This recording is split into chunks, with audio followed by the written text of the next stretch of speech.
Di setiap harinya, kebutuhan manusia pasti membutuhkan yang namanya air. Mulai dari kita mandi, minum, mencuci, dan lainnya. Itu tidak akan terlepas dari yang namanya air. Tapi, kenapa air di bumi tidak pernah habis? Dari mana asal air tersebut? Nah, itu semua karena adanya siklus hidrologi. Siklus hidrologi atau siklus air adalah rangkaian atau tahapan yang dilalui oleh air dari bumi ke atmosfer dan kembali lagi ke bumi. Secara ringkasnya, air yang ada di bumi menguap menjadi awan lalu turun lagi menjadi hujan. Nah, ini yang menyebabkan volume air di bumi itu relatif sama walaupun sebanyak apapun pemakaian manusia. Hal ini akan terjadi secara terus-menerus sampai bumi kita berhenti.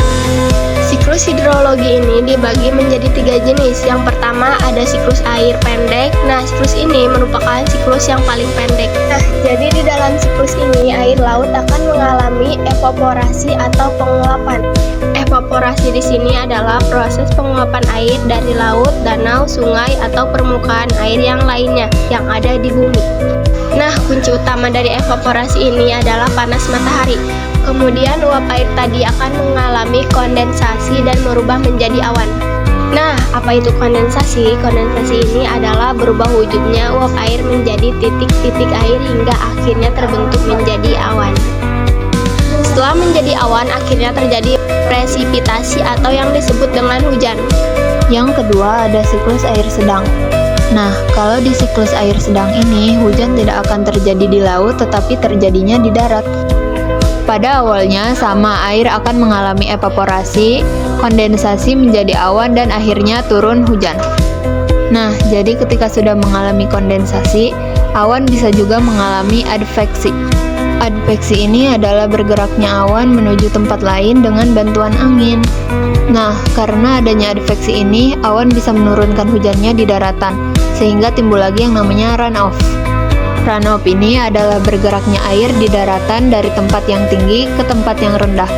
Air ini akan bergerak mengalir ke laut sehingga bisa kembali mengulang siklusnya.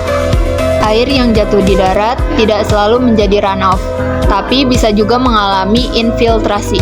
Infiltrasi ini adalah meresapnya air ke dalam pori-pori tanah. Nah, kalau airnya meresap ke dalam tanah, ujung-ujungnya air akan mengalir ke laut, tapi prosesnya akan lebih lama. Nah, yang ketiga ada siklus air panjang.